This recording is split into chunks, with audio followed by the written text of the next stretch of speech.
Well, the late former President Noynoy Aquino is best known for his economic legacy, but in an online interview, former Education Secretary Brother Armin Luistro says he saw change in the learning system during Aquino's term. Let's hear more from Brother Armin. He joins us tonight on The Final Word. Brother Armin, thank you so much for joining us. What legacy did the late former president leave for the education system? Thank you and good evening, Rico. I would say that he is the Philippine education president. All throughout his 6-year term, I think very few would think of him as one who's be directly helping out in the education reform. But actually, the big and audacious reform of the Philippine educational system, the K-12, was actually because of the political will of President Aquino. And I was just a mere implementer of that. And brother, the former president championed good governance reforms that promoted efficiency and reduced opportunities for corruption during his term.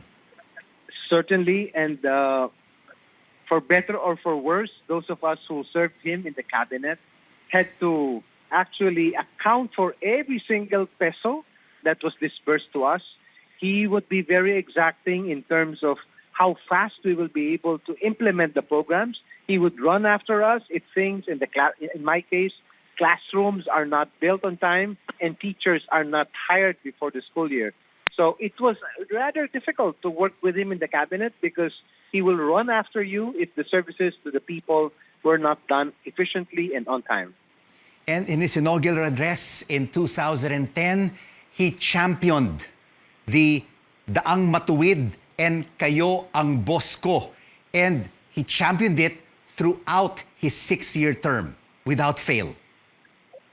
Certainly. Well, for example, when he brought the budget, we actually, during his 6-year term, hired more than 20,000 teachers. And part of that is because of his political will. But he would actually ask us, the teachers who have been hired, where are these? And he will have to itemize exactly where they are deployed. So he would give you the budget for that, but he would also make sure that you're accountable to him because he says, these not our money, we are accountable to the people. So that's the kind of boss he was. And his presidency also, Brother Armin, will always be remembered when the Philippines brought China to the International Court over its dispute in the West Philippine Sea. The arbitral tribunal ruled in favor of the Philippines, and this is still an issue today. I clearly remember one of the cabinet meetings after that, and he was because one of the presenters actually was using a map from a commercial map, and he says, "Why is the sea there not named West Philippine Sea?" And then he looked at me and he says, "Brother, can you make sure that all our textbooks now and the maps there now include the West Philippine Sea instead of the other name?" And so he would go down to those little details, which he felt was very critical for the education of our people, because he wanted consistency. He says, if this is what we're advocating internationally, we must also teach our children the same. And he would run after us if we did not. And Brother Armin, what will you always remember about Pinoy as a president and as a friend?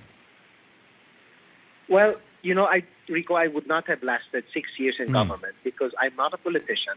It's so difficult to navigate through the politics, all of whether that's local government, Congress, and Senate.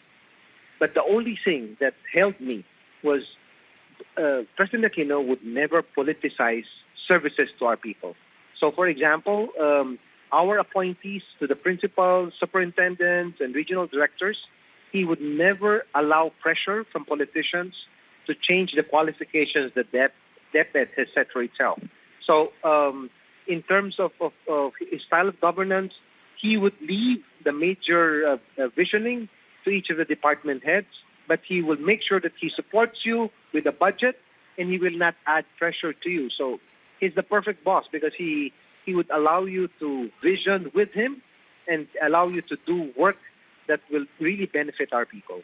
Brother Armin Luistro, thank you so much for joining us on The Final Word. the Education Secretary during the administration of Noynoy Aquino.